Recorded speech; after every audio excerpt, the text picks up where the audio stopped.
their debut. These were giant aquatic creatures, their sprawling bodies supported by the shifting waters of a planet in transition.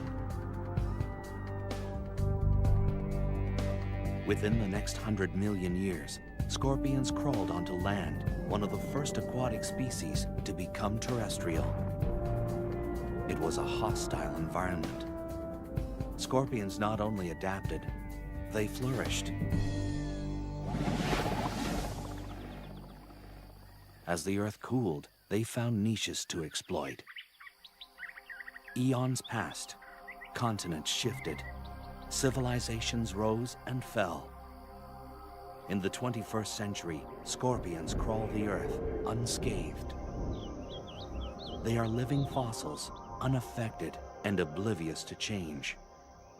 And as air conditioning